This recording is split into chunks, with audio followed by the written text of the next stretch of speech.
So hello and welcome back everyone. उम्मीद करते हैं आप लोग सभी ठीक होंगे। तो आज हम लोग सॉल्व करने वाले हैं टॉप 10 रिपीटेड टॉपिक का प्रीवियस ईयर क्वेश्चन। और इस साल भी कंफर्म है कि जितना भी मैं आपको टॉपिक कराने वाला हूं 6 से 7 टॉपिक तो रिपीट करेगा ही करेगा। और जितना भी टॉपिक का क्वेश्चन होगा सारा हम लोग प्रीवियस ईयर से करने वाले हैं, क्योंकि पता है आपको कि प्रीवियस ईयर कितना इंपॉर्टेंट है। टॉपर्स की पहली पसंद जो होता है प्रीवियस ईयर ही होता है। तो इस लेक्चर को बिल्कुल भी हल्के मत लीजिएगा, अगर एक बार समझ में नहीं आए तो दोबारा उसको देखना है। तो चलिए शुरुआत करते हैं हम लोग क्वेश्चन। चलिए मेरे भाई, क्वेश्चन नंबर 1 है हमारे स्क्रीन के सामने। क्वेश्चन नंबर 1 क्या है? Solve for x using property of proportion.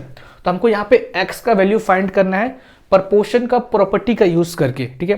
तो इसी टाइप का क्वेश्चन को देख लो, अगर आप प्रीवियस ईयर उठा के देखोगे 9 से 10 साल पहले का, तो उसमें आपको लगभग 7 से 8 बार इसी टॉपिक पे रिपीट करता हुआ मिल जाएगा, जहां पे आपको प्रॉपर्टी का यूज करके एक्स का वैल्यू फाइंड करने के लिए बोलेगा, ठीक है। और इस टाइप का क्वेश्चन में याद रखना, अगर आपको सॉल्व करने के लिए आई, वो तो आएगा ही, कंफर्म है, गारंटी है, और वो आ चुका है, लिख के ले लो, ठीक है। अगर इस टाइप का क्वेश्चन आ जाए तो उसमें क्या करना है, डायरेक्ट आग बंद करके कॉम्पोनेंडो एंड डिविडेंडो प्रॉपर्टी लगा दो। 99% चांस होता है कि वो कॉम्पोनेंडो डिविडेंडो प्रॉपर्टी ही लगता है, ठीक है, और लगेगा ही। तो क्या करेंगे, इसमें कॉम्पोनेंडो डिविडेंडो प्रॉपर्टी लगाओ। तो क्या होता है भाई, अगर पता नहीं है तो कॉम्पोनेंडो डिविडेंडो प्रॉपर्टी, अगर आपके पास प्रपोर्शन है a by b equal to c by d, अगर आपके पास ऐसा है जो कि मेरे पास यहाँ पे है, इसको पूरे को a मान लो, नीचे को b मान लो, ये c हो गया, और नीचे में कुछ नहीं है तो यहाँ पे 1 मान लो, ठीक है। तो a by b equal to c by d ऐसा है मेरे पास। अगर ऐसा है और इसमें आपको कॉम्पोनेंडो डिविडेंडो लगाने के लिए बोल रहे हैं, तो यहाँ पे हम लोग लगा सकते हैं a plus b by a minus b equal to c plus d by c minus d, ठीक है। अगर ये प्रपोर्शन है तो इसको हम लोग ऐसे लिख सकते हैं, और इसी को बोलते हैं हम लोग कॉम्पोनेंडो डिविडेंडो प्रॉपर्टी। तो यहाँ पे क्या करेंगे, by using componendo and dividendo property, ठीक है। चलो, तो इस पूरे को a माने और इस पूरे को b, इसको 3 को c और नीचे को d। तो क्या बोल रहा है, a प्लस बी करो। तो a मेरे पास यहाँ पे क्या है, 2 प्लस एक्स प्लस, ये भी पूरा a में ही आता है, रूट 3 माइनस एक्स। फिर प्लस कर दो किसको, b को। b मेरे पास नीचे में क्या है, ये वाला, तो सारे को फिर ऐड कर दो, रूट 2 प्लस एक्स फिर माइनस रूट 3 माइनस एक्स। फिर नीचे चले आते हैं, नीचे क्या बोल रहा है, a माइनस बी करो। a क्या है मेरे पास, ऊपर वाला को a माने, तो रूट 2 प्लस एक्स फिर प्लस रूट 3 माइनस एक्स। फिर क्या करना है, माइनस करना है, किसको माइनस करना है, b को। b किसको माने, इस पूरे को b माने, मतलब रूट 2 प्लस एक्स फिर माइनस है रूट 3 माइनस एक्स, यही चीज़ है। अगर यहाँ पे ब्रैकेट को हटाएंगे तो क्या हो जाएगा, साइन चेंज हो जाएगा यहाँ पे, मतलब इसका माइनस हो जाएगा और यहाँ पे इसका क्या हो जाएगा, प्लस हो जाएगा, ठीक है, क्योंकि माइनस हो रहा है, और पता है आपको माइनस जब होता है तो सबका साइन चेंज होता है। अब इधर भी साइन चेंज करना पड़ेगा, c प्लस डी और c माइनस डी, इसको c माने हैं 3 को और d को माने हैं 1, 3 प्लस 1, और ये हो जाएगा आपका 3 माइनस 1, ठीक है। अब देखो यहाँ पे root 2 plus x, root 2 plus x, तो कितना होगा यहाँ पे, 2 इंटू रूट 2 प्लस एक्स। कोई दिक्कत किसी को, कोई दिक्कत नहीं। अब यहाँ पे देखो क्या है, प्लस रूट 3 माइनस एक्स और माइनस रूट 3 माइनस एक्स। इस इधर तो काम से गया ये, ठीक है, काटने बहुत मजा आता है ना, हमको भी बहुत मजा आता है काटने में। अब नीचे देखते हैं, नीचे का कुछ सेम मिल रहा है, यहाँ पे देखो रूट 2 प्लस एक्स और माइनस रूट 2 प्लस, पहले जो कट रहा है उसको हटाओ, काम से मजा आता है काटने में। अब देखो तो आगे क्या बचा मेरे पास, रूट 3 माइनस एक्स और रूट 3 माइनस एक्स, तो ये यहाँ पे 2 root 3 minus x equal to, इधर क्या है 3 प्लस 1 4 और इधर क्या है 3 माइनस 1 2। अब ये 2 गया काम से, और 2, ठीक है, ऊपर भी बच गया 2। तो क्या बचा मेरे पास फाइनल, यहाँ पे मेरे पास जो फाइनल बचा यहाँ पे root 2 plus x by root 3 minus x equal to 2, ठीक है, नीचे कुछ नहीं, मतलब 1, ये बचा फाइनल। अब यहाँ पे आगे सॉल्व करना है, कैसे सॉल्व करेंगे, एक काम करते हैं, दोनों साइड स्क्वायर करते हैं, स्क्वायरिंग बोथ साइड, जब स्क्वायर करेंगे बोथ साइड में तो वहाँ से रूट हट जाएगा, और जब रूट हट जाएगा ना तो बहुत मजा आएगा सॉल्व करने में, क्योंकि रूट अगर कोई क्वेश्चन में नहीं रहता है ना तो बहुत मजा आता है, बाकी बात अगर रूट रहता है ना तो बहुत दिक्कत होता है सॉल्व करने में। तो पहला काम करते हैं, इसे रूट ही हटा देते हैं, ठीक है। चलो, तो जब स्क्वायर करेंगे तो दोनों साइड, तो यहाँ पे क्या होगा, रूट, मेरे पास क्वेश्चन है root 2 + x by root 3 - x, 3 - x, इधर भी भाई स्क्वायर करो, ठीक है, और 2/1 जो है इधर भी स्क्वायर कर दो, दोनों साइड हम लोग स्क्वायर कर दिए। अब अगर स्क्वायर करेंगे रूट पे तो क्या होगा, रूट का साइन हट जाएगा, तो बचेगा क्या यहाँ पे 2 + x, और नीचे क्या होगा 3 - x इक्वल टू 2 का स्क्वायर 4, फिर यहाँ पे 1। अब कितना मजा आएगा सॉल्व करने में, बस यहाँ पे क्रॉस मल्टीप्लाई कर दो, तो 2 + x, ठीक है, और इंटू 1, इसका कोई मतलब नहीं बनता है, तो इक्वल टू फिर 4, इसको इधर लेते आओ, 3 - x, यहाँ से बच गया 2 + x इक्वल टू 4 × 3 = 12 - 4x, ठीक है। अब x को लाइक टर्म जो है इसको एक साइड लाते हैं, तो इसको इधर लाओ, तो x + 4x इक्वल टू 12 - 2, तो 4x + x 5x, और यहाँ पे बच गया 10, तो x इक्वल टू कितना हो गया 2। तो आगे मेरे भाई आंसर नोट करो, अगर समझ में नहीं आया तो फिर से दोबारा वीडियो देखो और अपने से एक बार ट्राई करो बनाने का, क्योंकि कंफर्म ये क्वेश्चन आएगा नहीं, क्वेश्चन में छप चुका है और आने वाला है, ठीक है। जल्दी से नोट डाउन कर लो इसको। तो क्वेश्चन नंबर 2 है हमारे स्क्रीन के सामने। क्वेश्चन नंबर 2 क्या है, given k - 3, 2k + 1, 4k + 3 are 3 consecutive term of an AP, find value of k। अगर ये 3 कंसेक्यूटिव टर्म है AP को, तो आपको यहाँ पे k का वैल्यू फाइंड करना है। चलिए पहले एक एग्जांपल की वजह से मैं आपको एक चीज समझाता हूँ। जैसे मान लो मैं कोई सीरीज लिखता हूँ और वो सीरीज क्या होगा AP में होगा, फॉर एग्जाम्पल 2, 4, 6, क्या ये सीरीज AP में है? बिल्कुल है, क्योंकि यहाँ पे क्या है, कॉमन डिफरेंस है। चलिए अगर ये सीरीज AP में है तो हम 2 को मान लेते हैं फर्स्ट टर्म, इसको मान लेते हैं सेकेंड टर्म, और इसको मान लेते हैं थर्ड टर्म। अगर मैं आपको यहाँ पे बोलूँ कि T2 को T1 से माइनस करूँ, T2 को T1 से माइनस करो तो कितना होगा डिफरेंस, 4 - 2 2 हो जाएगा। सेम तरीके से मैं अगर आपको बोलूँ T3 को T2 से माइनस करो तो कितना होगा डिफरेंस, 6 - 4, यहाँ भी 2 हो जाएगा, ठीक है। मतलब दोनों का सॉल्यूशन 2 होता है, क्योंकि आपको पता है कि AP में क्या होता है, कॉमन डिफरेंस होता है। अगर हम लोग कोई भी टर्म को उसके पिछले वाले टर्म से माइनस करेंगे, उस केस में जो डिफरेंस आता है वो डिफरेंस क्या होता है, सारे में इक्वल होता है AP के केस में। तो अगर ऐसा सिचुएशन है AP में, तो ये क्या हम लोग यहाँ पे ऐसा लिख सकते हैं, T2 - T1 equal to T3 - T2 लिख सकते हैं, क्योंकि इसका डिफरेंस और इसका डिफरेंस क्या होगा, इक्वल होगा। तो इसी की मदद से यहाँ पे क्या हुआ, हम इसको एक फॉर्मूला बना लिए, ठीक है, और इसी फॉर्मूला का यहाँ पे हम लोग यूज करने वाले हैं। चलिए हम लोग शुरू करते हैं यहाँ पे सॉल्यूशन। और हम लोगों को पता है कि we know in AP T2 - T1, T2 - T1 जो होता है वो क्या होता है, T3 - T2 के बराबर होता है। ये हमको पता है AP में ऐसा होता है। तो यहाँ पे ये पहला टर्म है, ये दूसरा टर्म है, ये तीसरा टर्म है, ठीक है। चलो तो दूसरा टर्म यहाँ पे क्या है भाई, 2k + 1, तो यहाँ पे 2k + 1 लिखो, फिर -T1, T1 यहाँ पे क्या है, k - 3, k - 3, फिर इक्वल टू T3 यहाँ पे क्या है, 4k + 3, 4k + 3, फिर माइनस कर दो T2 से, T2 क्या है आपका, 2k + 1, 2k + 1, बस आपको यहाँ पे सॉल्व करना है।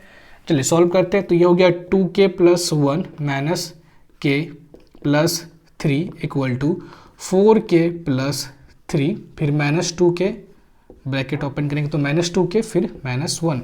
लाइक टर्म को एक साइड लाते हैं तो 2k यहाँ पे हो गया, फिर -k, फिर इधर 4k तो इधर लाओ -4k, फिर इसको इधर लाओ तो +2k, फिर यहाँ पे कितना है 3 + 1 4, 4 को इधर लाओ तो -4, फिर इधर है +3 और फिर इधर है -1।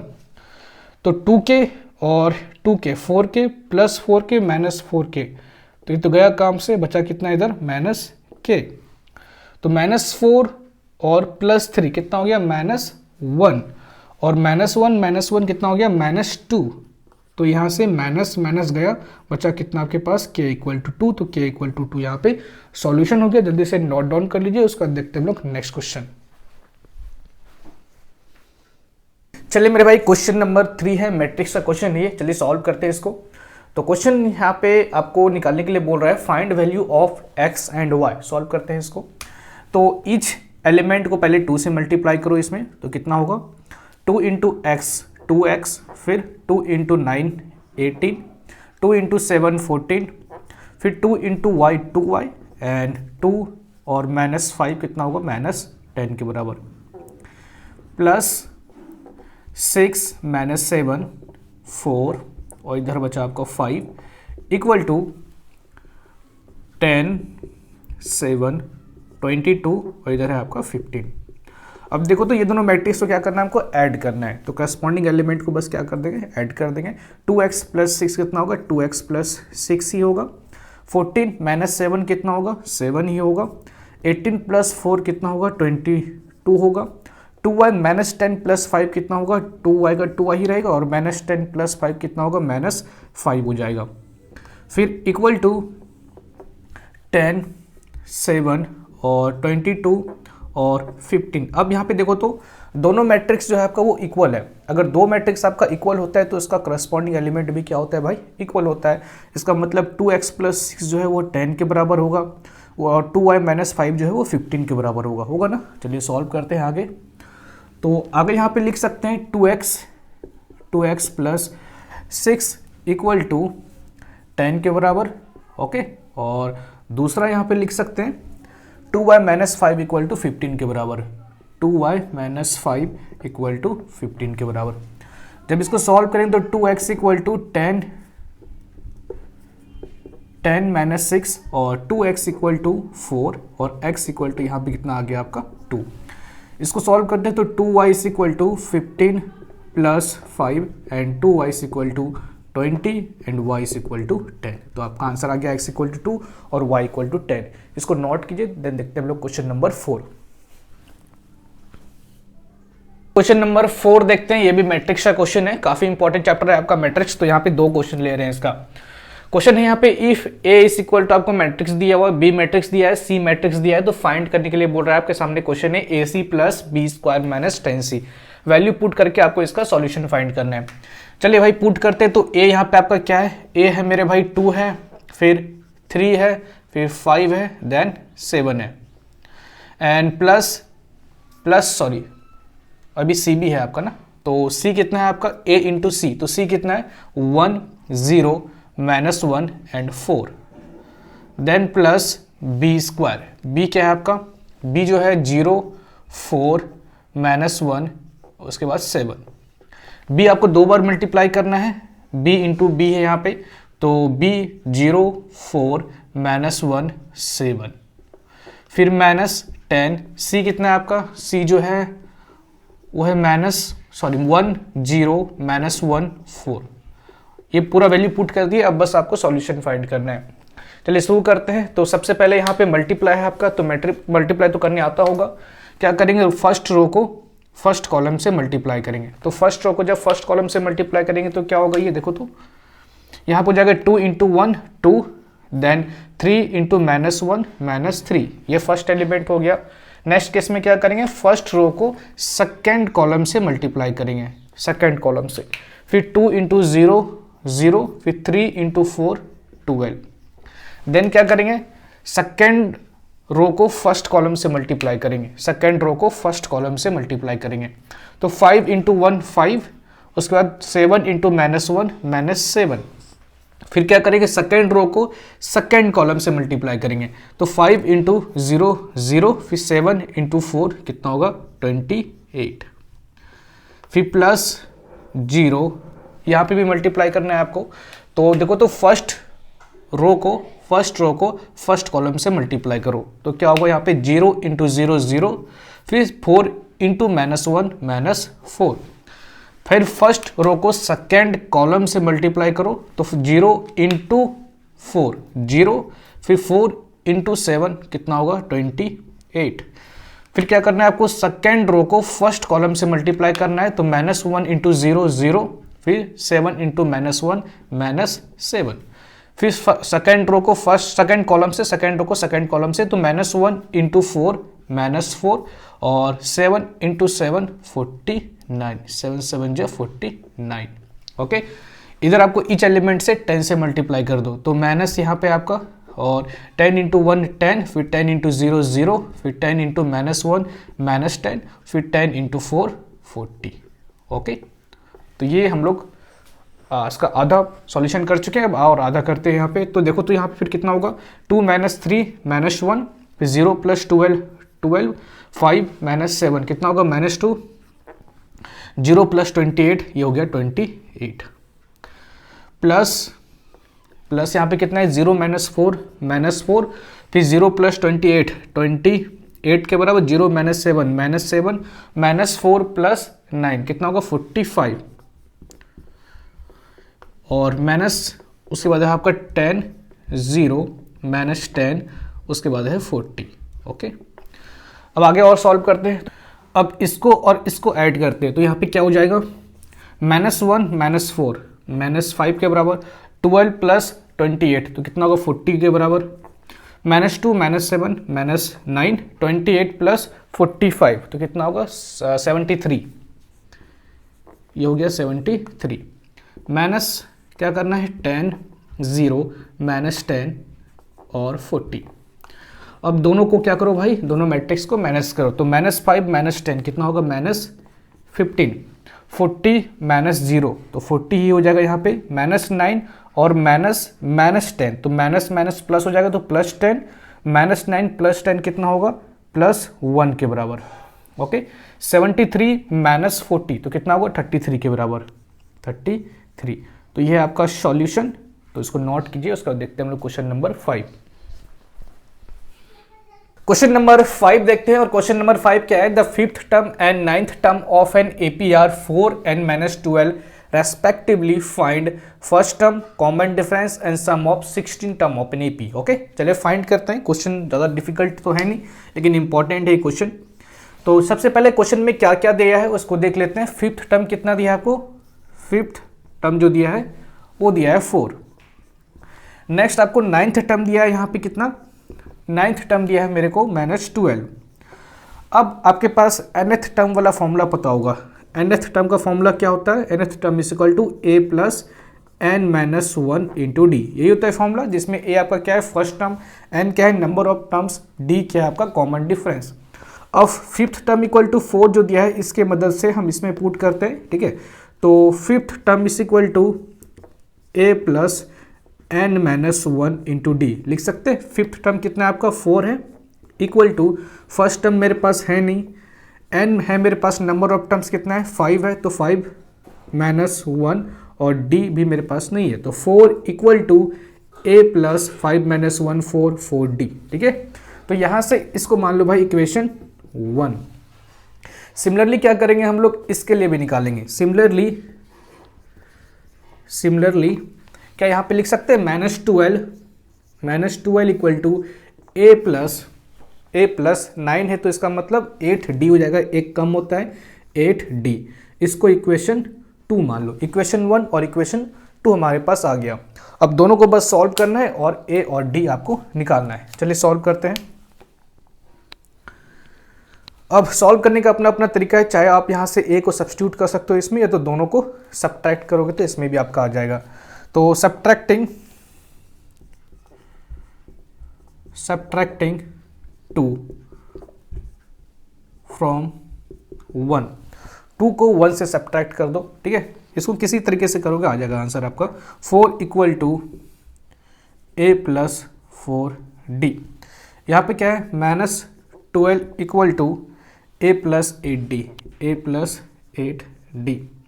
अब सब्ट्रैक्ट किए तो साइन चेंज करना पड़ेगा, यहाँ पे नेगेटिव है तो पॉजिटिव हो जाएगा, यहाँ पे पॉजिटिव है तो नेगेटिव हो जाएगा, ये पॉजिटिव है तो नेगेटिव हो जाएगा।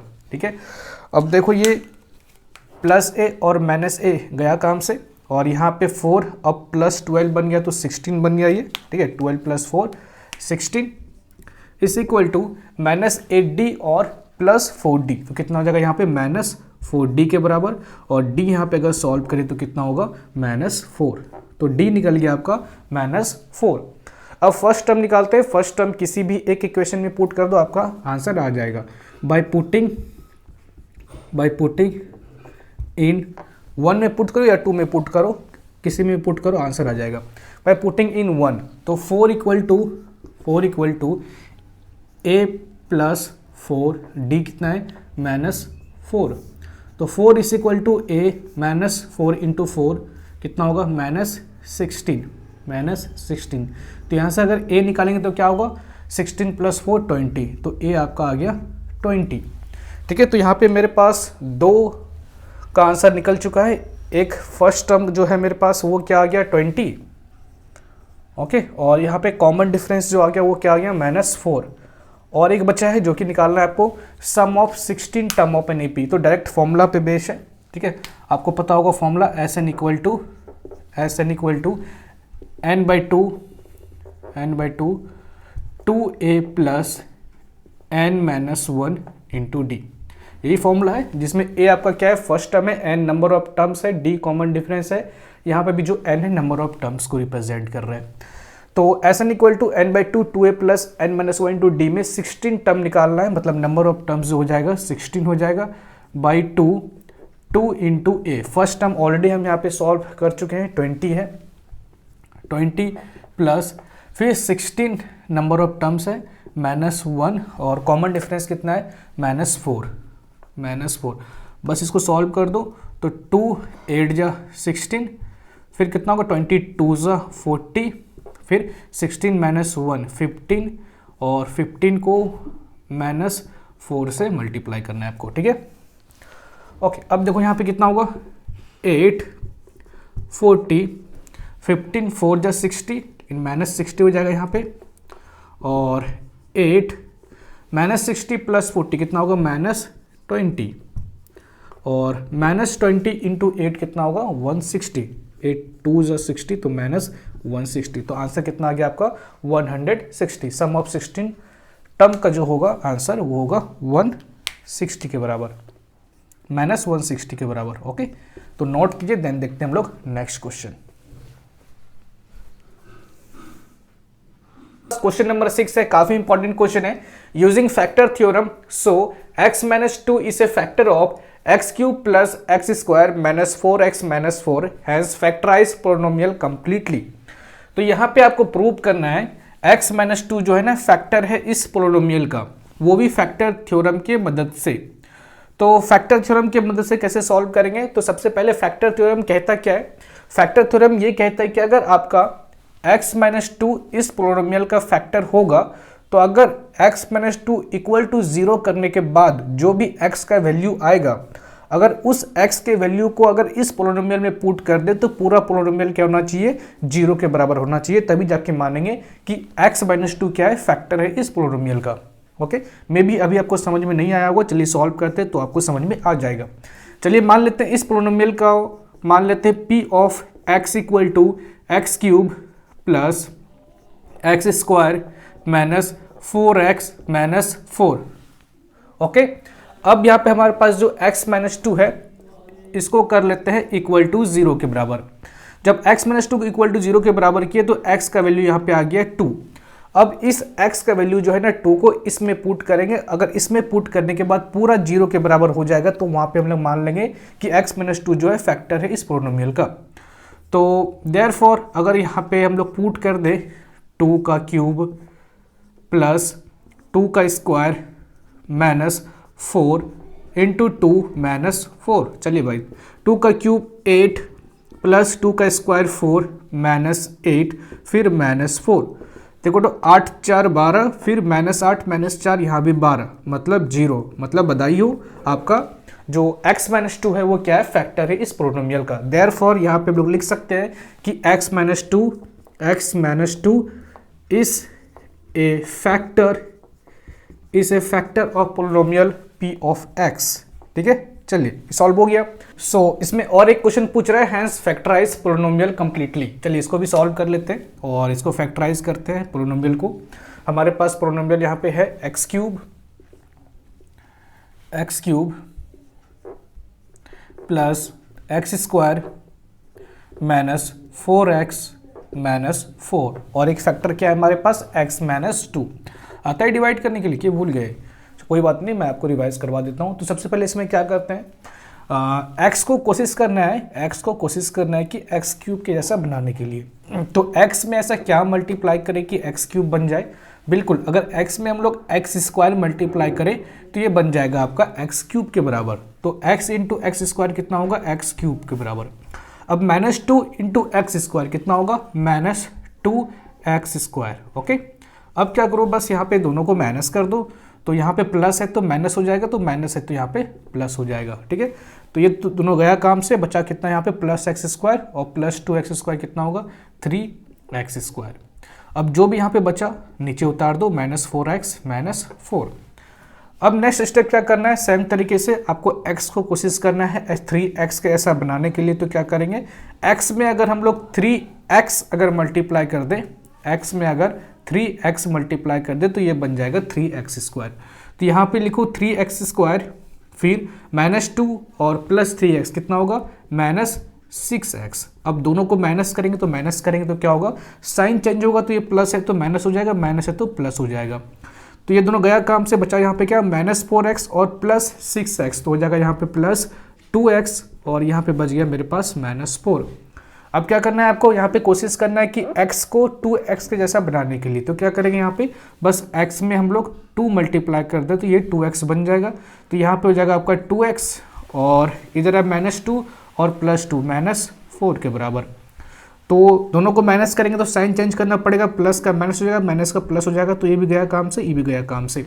तो मेरे पास यहाँ पे क्या आ गया, एक फैक्टर जो था हमारे पास पहले से x-2 और दूसरा जो यहाँ पे आ गया x square plus 3x plus 2। Okay, ये आ गया। लेकिन क्या अभी भी आंसर कंप्लीट है? आंसर कंप्लीट नहीं है। यहाँ पे जो आपको बोल रहा था फैक्टराइज करने के लिए बोल रहा था। फैक्टराइज का मतलब क्या होता है? किसी को तोड़ना, इतना तोड़ दो कि उससे ज़्यादा और नहीं तोड़ सको। फॉर एग्जाम्पल 6, अगर 6 को बोल रहे हैं फैक्टराइज करने के लिए तो क्या क्या हो जाएगा? 1, 2 और 3। मतलब 6 को इतना तोड़ दिए कि इसके बाद इसका और कुछ नहीं टूट सकता है। ठीक है, तो 1, 2, 3 और उसके फैक्टर को अगर मल्टीप्लाई करेंगे तो क्या होगा? ओरिजिनल नंबर के बराबर आना चाहिए। तो सेम तरीके से हम इस पोलिनोमियल को इतना तोड़ देंगे कि उसके बाद और भी वो टूट नहीं सके। यहाँ तक अगर सॉल्व करोगे तो हो सकता है आपका 1 मार्क्स कट हो जाए, 2 मार्क्स कट हो जाए। तो रिस्क नहीं लेना है, पूरा आपको सॉल्व करना है, पूरा फैक्टर निकालना है। तो x-2 तो पूरा सॉल्व है, तो फैक्टराइज और नहीं होगा। इसका चांस है x square plus 3x plus 2 का सॉल्व होने, क्योंकि ये क्वाड्रेटिक इक्वेशन दिख रहा है हमको। तो x स्क्वायर 3x को तोड़ सकते हैं किसमें? 2x प्लस x में, फिर प्लस 2। अब यहाँ पे देखो तो क्या है, x-2 और इससे x कॉमन लेते हैं तो क्या हो जाएगा? x plus 2। यहाँ से +1 कॉमन लेते तो हो जाएगा x प्लस 2। तो x-2 यहाँ पे हो गया और फिर x प्लस 1 और फिर हो गया x प्लस 2। तो ये कंप्लीटली फैक्टराइज हो चुका है और इससे ज़्यादा और हम नहीं तोड़ सकते हैं। तो ये कंप्लीट आपका फाइनल आंसर है। तो इसको नोट कीजिए, उसके बाद देखते हैं हम लोग नेक्स्ट क्वेश्चन। क्वेश्चन नंबर 7 है हमारे स्क्रीन के सामने।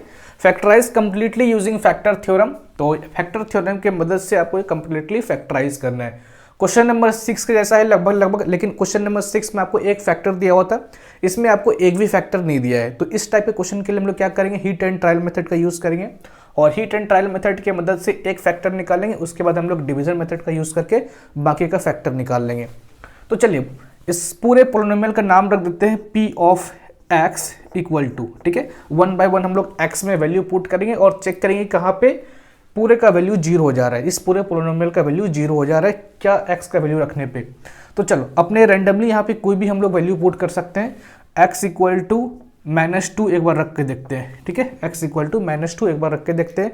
तो यहाँ पे यूजली जो नंबर हम लोग पुट कर सकते हैं ना 1 से 2 के बीच में, मतलब 1, -1, 2 और -2, मतलब इतना में ही आपका आंसर आ जाएगा, उतना बड़ा आपको नहीं देगा, ठीक है। तो सबसे पहले आपको चेक करना है 1 पे, -1 पे, -2 पे और 2 पे। बाकी बात हम यहाँ पे एक बार चेक कर लेते हैं -2 पे। तो P of -2 is equal to 2, फिर -2 का क्यूब माइनस फिर ब्रैकेट के अंदर में क्या पुट करेंगे, -2 का स्क्वायर -13 और -2 -6। तो यहाँ पे कितना होगा 2 और -2 का क्यूब कितना होगा -8 -8। फिर यहाँ पे कितना है -2 का स्क्वायर कितना होगा 4 एंड -13 इंटू -2 कितना होगा 13 2 26 फिर -6। 2 इंटू 8 कितना होगा 8 2 16 तो -16 -4 प्लस 26 और -6। यहाँ पे देखो तो -16 और -4 कितना होगा -16 -4 -20 और -20 -6 कितना होगा -26 और इधर हो गया +26। तो क्या दोनों कट के 0 हो जाएगा? बिल्कुल 0 हो जाएगा। इसका मतलब सीधा मेरे पास डायरेक्ट यहाँ पे आ गया पूरा पोलिनोमियल 0, मतलब x इक्वल टू -2 रखने पे पूरा पोलिनोमियल क्या हो रहा है 0 हो रहा है। अब पूरा पोलिनोमियल यहाँ पे क्या हो गया 0 हो गया। इसका मतलब यहाँ पे अब हम लोग बोल सकते हैं कि x + 2 जो होगा वो क्या होगा फैक्टर होगा। Therefore x + 2 is a factor of p of x। Okay, आगे देखते हैं क्या करना है, इसको भी और फैक्टराइज करना है। तो फैक्टराइज करने के लिए क्या करेंगे, यहाँ पे हम लोग डिवीजन मेथड का यूज करेंगे और चलिए शुरू करते हैं। और यहाँ पे पोलिनोमियल क्या था हमारे पास 2x³ minus x² minus 13x minus 6 और फैक्टर क्या है हमारे पास x + 2। अब देखो तो यहाँ पे सबसे पहले क्या काम करते हैं हम लोग, जो भी हमारे पास यहाँ पे x है x को कोशिश करेंगे 2x³ बनाने का। तो ऐसा क्या मल्टीप्लाई करें x में कि ये 2x³ बन जाए। अगर इसमें 2x² मल्टीप्लाई करें x में तो बन सकता है 2x³। तो ये हो जाएगा आपका 2x³, उसके बाद 2 इंटू 2x² कितना होगा 4x²। ओके, अब देखो दोनों को माइनस करेंगे तो जब माइनस करेंगे तो साइन चेंज होगा, प्लस से माइनस होगा, प्लस से माइनस होगा, दोनों गया काम से। यहाँ पे कितना हुआ -x² माइनस 4x², तो हो जाएगा ये -5x²। अब जो बचा नीचे उतार दो -13x माइनस 6। आगे देखो तो x में ऐसा क्या मल्टीप्लाई करे कि -5x² बन जाए। तो x में अगर -5x मल्टीप्लाई करे तो बन सकता है। तो ये हो जाएगा -5x²। ओके, -5x², फिर 2 इंटू -5 कितना होगा -10x। तो माइनस करो तो साइन चेंज होगा दोनों का, तो माइनस का प्लस माइनस का प्लस, तो ये दोनों गया काम से। बचा यहाँ पे कितना -13x और +10x, तो बचेगा यहाँ पे -3x और इधर नीचे उतारो -6। अब x को -3x बनाना है तो क्या करेंगे यहाँ पे, अगर -3 मल्टीप्लाई कर दे x में तो बन सकता है। तो ये हो जाएगा -3x और 2 इंटू -3 कितना होगा -6। अब दोनों को माइनस करो तो मतलब साइन चेंज होगा, तो ये दोनों गया काम से और ये दोनों भी गया। तो इसका मतलब हमारे पास जो यहाँ पे फैक्टर आ गया वो आ गया x + 2 और दूसरा आ गया 2x²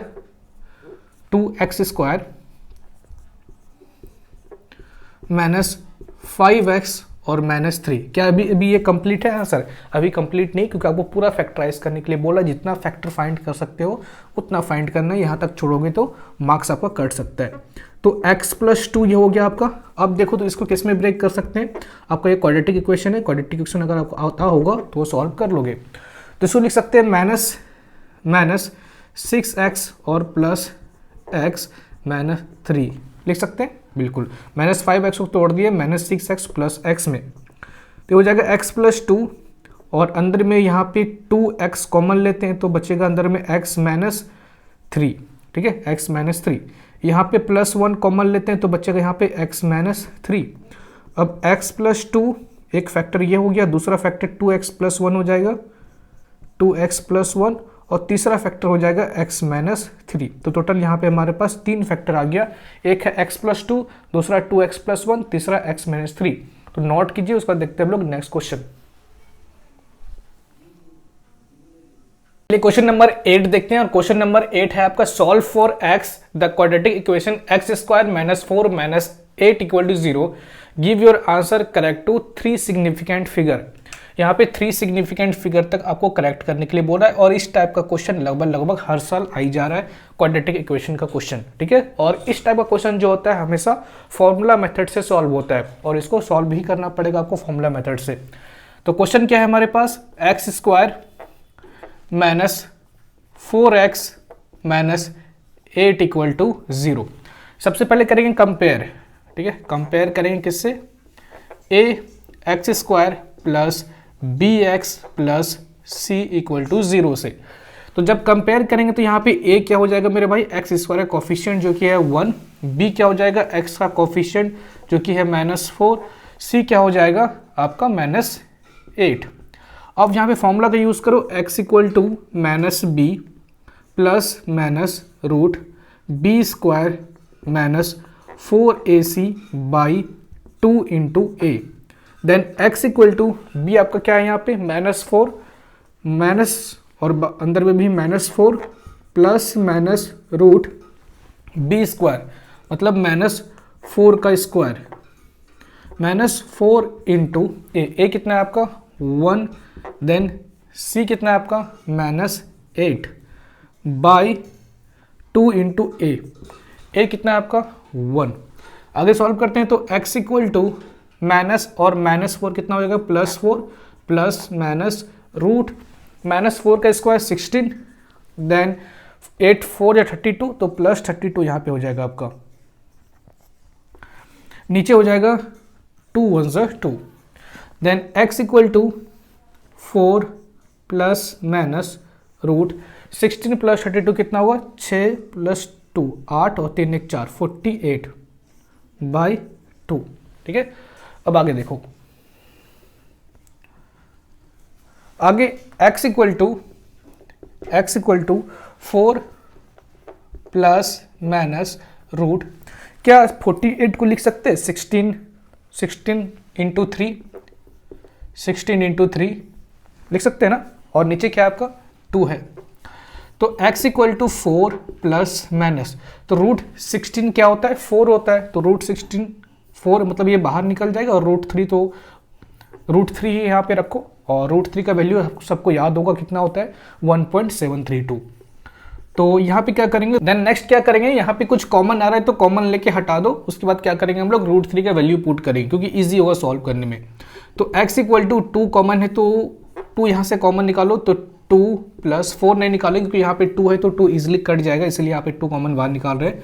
तो 2 प्लस माइनस अंदर में बचेगा 2 रूट 3 और नीचे है 2, तो ये 2 और ये 2 कट जाएगा, बचेगा यहाँ पे क्या x equal to 2 plus minus 2 root 3, ये बचा।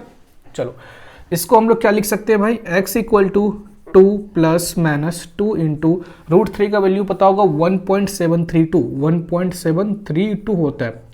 ओके, अगर ऐसा वैल्यू आ जाए जो कि आपको याद ना हो तो आप वहाँ पे निकाल सकते हो डिवीजन मेथड के थ्रू, ठीक है, ये वाला मेथड तो आपको आता होगा, ठीक है, तो इसके मेथड से आपको निकालना है उसका वैल्यू, देन आगे आपका सॉल्व होगा, ठीक है। अगर नहीं आता है तो सीख लेना, उसमें क्या है। आगे हम लोग क्या करेंगे, x equal to 2 plus minus, इसको मल्टीप्लाई करो 2 को इसके साथ, तो क्या होगा 2 इंटू 2 4, 3 2 6, 7 2 14, 4 कैरी 1, 2 1 2 1 3, तो 3.464। तो आगे हो जाएगा x equal to 2 plus 3.464 which is equal to 5.464। Then x equal to दूसरा जो हो जाएगा माइनस के साथ 2 माइनस 3.464, ठीक है, 3.464। अब यहाँ पे कितना हो जाएगा आपका, ये हो जाएगा -1.464, ठीक है। चलो इसका फाइनल आंसर अभी क्या करने के लिए बोल रहा था इसमें, give your answer correct to 3 significant figure. तो इस चीज से कंफ्यूजन नहीं होना आपको, यहाँ पे 3 सिग्निफिकेंट फिगर आपसे पूछ रहा है, ठीक है। 3 सिग्निफिकेंट फिगर का मतलब क्या होता है, जैसे मान लो आपके पास कोई भी क्वेश्चन है 3.464, तो 3 सिग्निफिकेंट का फिगर का मतलब होता है शुरुआत से आपको काउंट करना है, डेसिमल इसमें नेग्लेक्ट कर दो, डेसिमल कहाँ पे उससे कोई मतलब नहीं है। सिग्निफिकेंट फिगर कहीं पे अगर आ गया तो शुरुआत से काउंट करना है 1 2 3, मतलब यहाँ तक आपको राउंड अप करना है, ठीक है। नेक्स्ट यहाँ पे अगर मान लेते हैं कि 3 डेसिमल प्लेस बोलता, 3 डेसिमल प्लेस तक राउंड अप करने बोलता, तो डेसिमल के बाद हम काउंट करते 1 2 3, मतलब यहाँ तक आपका आंसर होता, ठीक है। तो 3 सिग्निफिकेंट फिगर बोल रहा है तो शुरुआत से काउंट करो 1 2 3, मतलब यहाँ तक मेरा आंसर होना चाहिए 5.46। उसका नेक्स्ट वाला चेक करेंगे क्या 5 या 5 से बड़ा है, राउंड अप करने के लिए 5 या 5 से बड़ा नहीं, तो नहीं है तो क्या करेंगे, सिंपली आंसर लिखेंगे 5.46, ठीक है। इसमें वही करेंगे, 3 सिग्निफिकेंट फिगर इसमें भी निकालेंगे। तो शुरुआत से काउंट करो 1 2 3 यहाँ तक, तो -1.46। अगर ये वाला वैल्यू, इसका फोर्थ वैल्यू 5 या 5 से बड़ा होता ना, तो यहाँ पे आंसर हो जाता -1.47, 1 इंक्रीज हो जाता। ओके चलिए, तो उम्मीद करते हैं आपको 3 सिग्निफिकेंट फिगर और 3 डेसिमल प्लेस का डिफरेंस पता चला होगा। एग्जाम में कभी कभी 3 सिग्निफिकेंट फिगर और 3 डेसिमल प्लेस भी पूछ देता है, दोनों में कुछ भी पूछ सकता है। तो याद रखना कि 3 सिग्निफिकेंट फिगर का मतलब इसमें डेसिमल पॉइंट जो है, पॉइंट को नेग्लेक्ट करना है, इसमें पॉइंट को नेग्लेक्ट नहीं करना है आपको, ठीक है ना। इसमें नहीं करना है, इसमें नेग्लेक्ट करना है, मतलब शुरू से काउंट करना है, इसको डेसिमल के बाद आपको काउंट करना है, ठीक है। चलिए जल्दी से नोट कीजिए, उसके बाद देखते हैं हम लोग नेक्स्ट क्वेश्चन। क्वेश्चन नंबर 9 देखते हैं। क्वेश्चन नंबर 9 हमारे स्क्रीन के सामने है। Solve 3x by 5 plus 2 less than x plus 4 less than equal to x by 2 plus 5 x belong to real number represent on number line. तो इसको solve करके आपको नंबर लाइन में रिप्रेजेंट भी करना है। काफी इंपॉर्टेंट क्वेश्चन है, बहुत बार आ चुका है एग्जाम में। चलिए सॉल्व करते हैं इसको। तो सबसे पहले काम क्या करेंगे, इसको 2 पार्ट में बांटेंगे। तो 2 पार्ट, सबसे पहला पार्ट क्या हो जाएगा, 3x by 5 plus 2 less than x plus 4। Second symbol से जस्ट पहले आपको एंड करना है। दूसरा पार्ट क्या होगा, दूसरा पार्ट जो आपको फर्स्ट सिंबल दिख रहा है वहां से लेकर x plus 4 लेस देन और equal to x by 2 plus 5, मतलब एंड तक। इसको बस आप सॉल्व करना है। तो चलिए सॉल्व करते हैं। तो इधर एलसीएम अगर लेंगे तो क्या होगा, 3x plus 10 less than x plus 4। यहाँ पे क्रॉस मल्टीप्लाई करो तो हो जाएगा 3x plus 10 less than 5x plus 4। तो 3x plus 10 less than 5x plus 20। अब लाइक टर्म को एक साइड लाते हैं यहाँ पे, तो 3x minus 5x less than 20 minus 10। यहाँ पे कितना होगा, -2x लेस देन 10। अब आपको पता होगा कि अगर दोनों साइड नेगेटिव नंबर से डिवाइड करेंगे तो उस केस में क्या होगा, साइन चेंज होगा। तो यहाँ पे हम लोग -2 से डिवाइड करेंगे और -2 से डिवाइड करने के बाद क्या होगा, यहाँ पे साइन चेंज होगा और यहाँ पे जो आंसर होगा x इज ग्रेटर देन -5 होगा, ठीक है ना। तो यहाँ पे क्या पता चला हमको कि x जो है वो -5 से बड़ा है। अब इसको सॉल्व कर लेते हैं। तो x plus 4 लेस देन और इक्वल टू, इधर एलसीएम लेते हैं 2, तो हो जाएगा x plus 10। क्रॉस मल्टीप्लाई करो तो ये होगा 2x plus 8 लेस देन और इक्वल टू x plus 10, ठीक है। अब देखो लाइक टर्म्स को एक साइड लाओ तो 2x minus x less than और इक्वल टू 10 माइनस 8। तो 2x माइनस x कितना होगा, x लेस देन और इक्वल टू x 10 माइनस 8 कितना होगा, 2। तो यहाँ से क्या पता चला हमको कि x इज लेस देन और इक्वल टू 2 के बराबर है, मतलब x छोटा है 2 से और 2 भी उसमें इंक्लूड है। इसमें x -5 से बड़ा है और इसमें x 2 से छोटा है या उससे बराबर है, वो ले सकते हो। तो इसको रिप्रेजेंट कैसे करेंगे नंबर लाइन में, तो इसको रिप्रेजेंट करने के लिए हम लोग क्या करेंगे, सबसे पहले एक नंबर लाइन ड्रॉ करो। ओके, यहाँ पे बीच में 0 लेते हैं, फिर ये हो गया आपका -1 -2 -3 -4 -5 -6। इस तरीके से क्या होगा आपका इन्फिनिटी तक चलेगा। इसमें भी क्या होगा 1 2 3 4 5, इस तरीके से भी इन्फिनिटी तक चलेगा, लेकिन यहाँ पे क्या होगा पॉजिटिव और ये क्या होगा नेगेटिव। अब यहाँ पे देख रहे हो आपकी x जो है वो क्या है, x जो है लेस देन और इक्वल टू 2 और ग्रेटर देन -5। ये है आपका कि x जो है वो -5 से बड़ा है और छोटा है 2 से, ठीक है।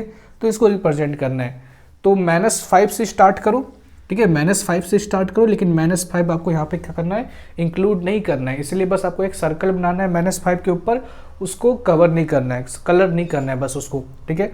उसके बाद आपको 2 तक चलना है, यहाँ 2 तक, ठीक है, लेकिन इसमें 2 इंक्लूड है, इसलिए क्या करेंगे, इसको कलर कर देंगे। ओके, और इसको सारे को यहाँ पे क्या करेंगे, कलर कर देंगे, इसके बीच वाले को। ओके, तो ये हो गया representation of -5 less than x and x is less than और इक्वल टू 2। तो ये नंबर लाइन रिप्रेजेंट हो गया। जल्दी से इसको नोट कीजिए, उसका देखते रहो नेक्स्ट क्वेश्चन।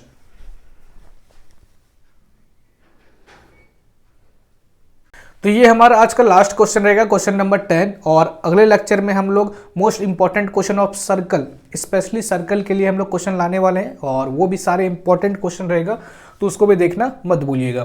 तो फिलहाल हम लोग क्वेश्चन नंबर 10 सॉल्व कर लेते हैं। और क्वेश्चन नंबर 10 क्या है? If the straight line 3x - 5y = 7 and 4x + ay + 9 = 0 are perpendicular to one another, find value of a। तो दो आपके पास यहाँ पे क्या है, लाइन है। पहला लाइन क्या है, 3x - 5y = 7, ठीक है। दूसरा लाइन आपका यहाँ पे है 4x + ay + 9 = 0। सबसे पहला काम यहाँ पे है कि दोनों का स्लोप निकालेंगे, ठीक है। स्लोप पहले निकालते हैं। तो स्लोप कैसे निकालेंगे भाई? इसको कंपेयर करके y = mx + c से। तो क्या इसको हम -5y = -3x + 7 लिख सकते हैं? किसी को कोई दिक्कत? कोई दिक्कत नहीं। अब यहाँ पे y = -5 इधर लेते आते हैं, तो क्या होगा, -3 / -5x + 7 / -5, ठीक है। कोई दिक्कत किसी को? कोई दिक्कत नहीं। अब इसमें क्या करते हैं, कंपेयर करते हैं। On comparing y = mx + c से, इसको अगर कंपेयर करते हैं y = mx + c से, तो x का कोफिशिएंट जो भी होगा वो क्या होगा, स्लोप। तो इसके स्लोप को m1 से रिप्रेजेंट करते हैं, और यहाँ पे x का कोफिशिएंट क्या है, 3/5। नेगेटिव नेगेटिव तो ये पॉजिटिव हो जाएगा, ठीक है। और ये वाला भी नेगेटिव, यहाँ पे पॉजिटिव नेगेटिव हो जाएगा। तो 3/5 यहाँ पे क्या हो गया, आपका स्लोप हो गया। सेम तरीके से हम इस लाइन का भी स्लोप निकाल लेते हैं। इस लाइन का स्लोप 4x + ay + 9 = 0 है। तो यहाँ से क्या लिख सकते हैं, ay = -4x + 9, बिल्कुल लिख सकते हैं। अब आगे देखो, सॉरी इधर जाएगा तो ये भी -9 हो जाएगा, ठीक है। अब यहाँ पे देखो क्या कर सकते हैं, y = -4/ax और -9/a हो जाएगा, ओके, -9/a। अब यहाँ से अगर कंपेयरिंग करते हैं इसको y = mx + c से, तो यहाँ पे m2 मतलब स्लोप जो होगा वो क्या होगा, x का कोफिशिएंट जो कि क्या है, -4/a। अब आगे देखो, यहाँ पे आपको बोला है कि दोनों लाइन क्या है, परपेंडिकुलर है। आपको पता है कि अगर दो लाइन परपेंडिकुलर होता है, तो अगर इसका स्लोप m1 है और इसका स्लोप m2 है, तो अगर दोनों के स्लोप को मल्टीप्लाई करेंगे तो उस केस में क्या होता है, -1 के बराबर, जब दो लाइन क्या हो, परपेंडिकुलर हो। और जब दो लाइन पैरेलल होगा तो इस केस में क्या होता है, स्लोप इक्वल होता है।